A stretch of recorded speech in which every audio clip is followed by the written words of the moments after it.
expectations for Kentucky before the season, and what are they now? Before the season, I certainly didn't expect them to be 6-0 and playing in a top 11 game and the first meeting of two SEC East teams 6-0 or better ever. I expected them to be good. I thought their offense would be improved with the new offensive coordinator, but their performance up to this point has surprised me and impressed me. I think the expectation now, because I don't want to be disingenuous, is that they aren't as good as Georgia. I don't think my expectation is for them to play in the SEC championship game, but that's why you play, and you put yourself on this stage to give yourself an opportunity for such things. And Kentucky, if it can pull a stunner on Saturday, then my expectation would be that they finish the deal and go play in the SEC championship game. Boy, that was easy world. Good question too, by the way. I'd like everyone to take note of that question. Open, neutral, lean. You guys know what that is? The question was open, it was neutral, did not assign a value, and it was lean. The great John Sawatsky, the greatest interviewing guru on the planet, would be quite pleased for your question. It was excellent. It was excellent. Excellent. So Rece, Kirby all week talked about Kentucky being physical. He said the past few years, every time they play Kentucky, it's always physical. What does that O-line bring to the table, and do you think they can challenge this Georgia defensive front that everybody raves about every year? They will not back down from them. That's something that I think Mark has made a hallmark of his program. They always play tough. The question has always been, do they have enough explosive speed? They have enough weapons on the outside. Now with Wandale, they have that. They have a guy who can do some of those things. And I know they have Lynn Bowden too and stuff. You know, they've had some guys, but I think they have a structure to take advantage of that. One thing that's never been in doubt has been, will they line up and strike you? Yes, they will. I think the most dominant unit in college football is the Georgia defense at large, and probably particularly the Georgia defensive line. So they're not just going to line up and run over Georgia with Rodriguez, but can they make some plays? Yes, I think they will, because I think they'll provide a challenge for Georgia for sure. But I do think it's a tall task. I don't think they're going to line up and run for 3 bills like they have a couple of times against SEC teams. If they can have a solid day in the mid 100s, not turn the ball over, make short yardage when they get the opportunity, I think that would be a win and the recipe for potential success for their offensive line. Rece, what are your thoughts on the environment that is Sanford Stadium, Athens, Georgia? What's happening here with the crowd? Like 2 weeks ago with the Arkansas game, I know you were in town and how loud it was. You know, do you think that the environment has become a little bit more elite in recent years, or has it always been this way? No, it hasn't always been this way, and I've been coming here for, I guess my first trip here was sometime in the early 90s, so I've been coming to games in Georgia for years. And there has always been a little bit of that entitled atmosphere. You know, we're supposed to win the game, entertain me, cover the spread, you know, let's have a big play or two, you know. So I think there's been a little bit more energy in recent years. I think back to the Notre Dame night game, which was there was a lot of noise and energy in the crowd. Certainly, Kirby challenged the fan base for the Arkansas game, and they responded. And that's often not the case for noon kickoffs in the SEC, as you guys are well aware. But they answered the bell this time.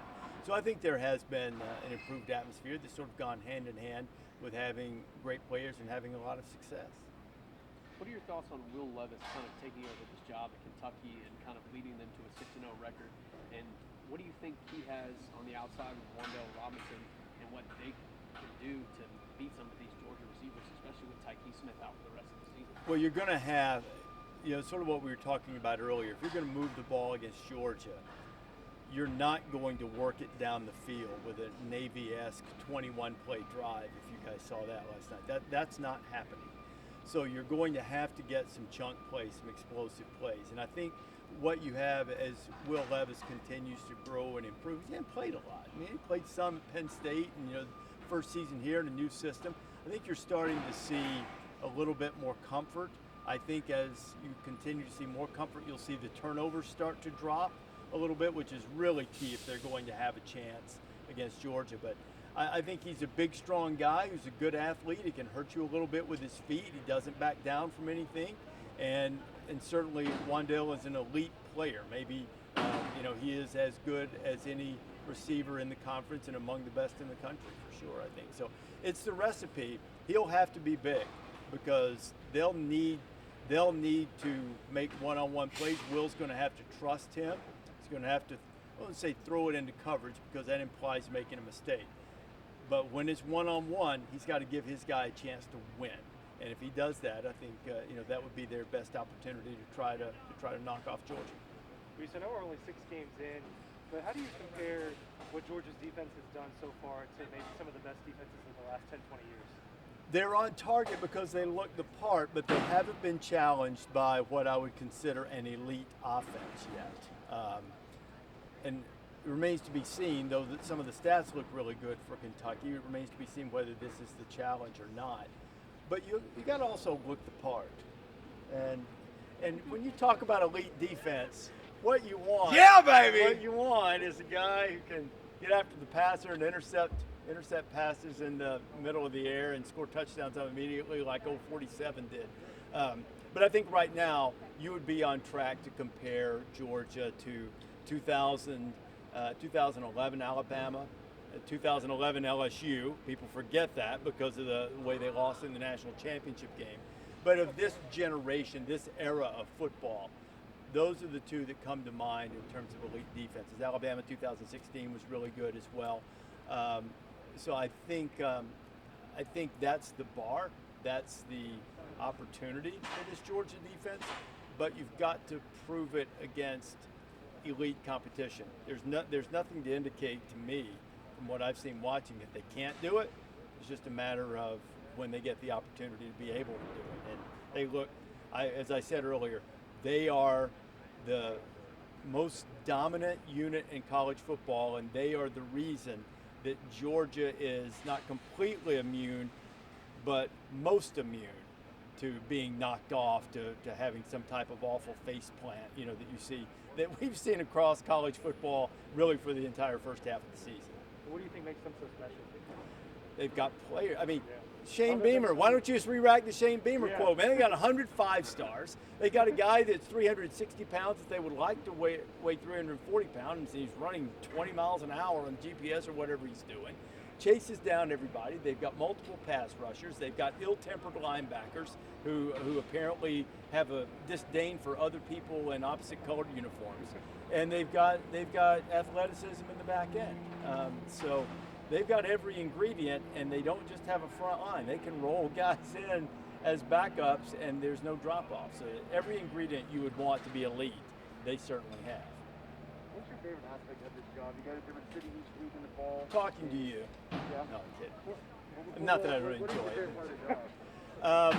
For someone like me that grew up loving this sport and feels like it's sort of part of who I am, being able to go to different places, to go to huge games, to see great atmospheres, to watch great players, to take part in the great traditions and to share those. I mean, all of those things probably are the things that I enjoy most about it. And the fact that we have a team and a standard here on the show every week. The show is important to us, and I'd like to think that it's important to the fans, and we feel that responsibility in much the same way. I think that teams feel a responsibility to perform well and play well. We feel the same way because there's, it's important to us. It's a reflection of our group, our show, our team, what type of show we put on every week. So, I mean, that part of it is really enjoyable to me also. And I get to hang out with David Pollock, so that's good. Georgia has 4 first-year starters in their secondary. When compared to Kentucky's wide receivers and passing attack, who do you think has the matchup advantage? Well, I mean, Wandell's going to have the one-on-one matchup with anybody he faces, but I think as a collectively, I mean, I don't think Georgia's secondary, even with new faces, and I think David pointed out last week, the 2 corners had decided to stay. Imagine how I don't know if they could have been better. It would have been more experienced, I guess. But I think Georgia's secondary can match up with anybody. But if you're asking me, is there a guy one-on-one who I think can take Wandell out of the game? I don't expect that to happen. So, but I do think they can hold their own with anyone. Rece, no one really expected this to be the game this week, but Kentucky obviously turned up a lot better than people thought. What does Kentucky having this success mean for the SEC in college football? It shows, I mean, I think everyone for a long time has believed that the SEC always has depth year in and year out. I think it shows depth in a different place. You know, Kentucky has been really solid, has been really good, but now they have the opportunity to build it up another notch, because that's how you do it. Is you get in games like this with the high stakes and you win one that's more than an upset. There are a lot of people. I mean, look, no, you know, I mean anything bad to Appalachian State. Appalachian State beat Michigan that year, and I mean it was great for their program. It was good, but that was an upset. That didn't mean Appalachian State was, you know, a contender for the Big Ten title. I mean, they weren't in the Big Ten. I understand that, but you know what I mean. There are upsets. There are teams every week that really have no business beating another team, and they do so. Kentucky has always been in recent years good for an upset, but now can you take that, because you have to be good to do that, can you take that level of being good enough to upset someone, and now when everyone's expecting it, come in and win the game? That's part of building your program and taking your program to a higher level. So I think that's probably the most significant thing for Kentucky being on this stage right now, is that it is an opportunity. Doesn't mean they have to win, or we go, oh, same old Kentucky. They have a chance to winning would be great, but if they show themselves to be wildly competitive, then you go, you know, maybe they are a contender. Maybe they don't even drop in the polls. If Kentucky loses, you know, by a field goal Saturday, why would you drop them? Maybe you raise them. Maybe, you know, maybe they're even a higher ranked team at the end of it. So there's some credibility at stake. And let me be clear about that, because that makes it sound like they don't have any. There is another level of credibility at stake and an opportunity for Kentucky on Saturday, I think. If they pull it off Saturday, do you think that would be like a program-defining win to come into Athens and pull it off? Yes, for sure. It would be an era-defining game. It might be the greatest win in Kentucky history, right? I mean, Coach Ryan had a lot back in the day and all of that, but it might be the best win in Kentucky history. But the thing that then you would have to evaluate is, how do you build on that? How do you sustain that? Now all of a sudden, if Kentucky wins the game, they're top 5 or top 3 or number 1. You know, I mean, that wouldn't be crazy. If Kentucky wins the game Saturday, I'm an AP voter. I will consider voting them number 1, because who else do you think can do that? You know, I don't know. So, but at worst, they're going to be top 5, top 3 or 4, and that's some pretty rarefied air if they're able to do it. So I think for sure it's a program and a regime and era-defining win if they can pull it off Saturday. What do you think would have to happen for them to do that? For them to pull it off? Well, they're minus 8 in turnovers. They cannot be minus anything in turnovers. They'll need chunk plays. They'll probably need a 100-yard receiving game or something thereabouts from Wan'Dale Robinson, and they'll need to be able to run effectively. I don't know what that is, but that's, like I said earlier, that's probably converting short yardage at right times. They're not going to convert them all, but they need to be able to run some and make some chunk plays. And then the defense, which is, you know, top 15, I think, in yards per play, they'll have to control Georgia's running game. And if they're able to do that, that would be the recipe for them to try to knock off the Dogs. Awesome. Thanks, Ray. All right. Thank you, guys.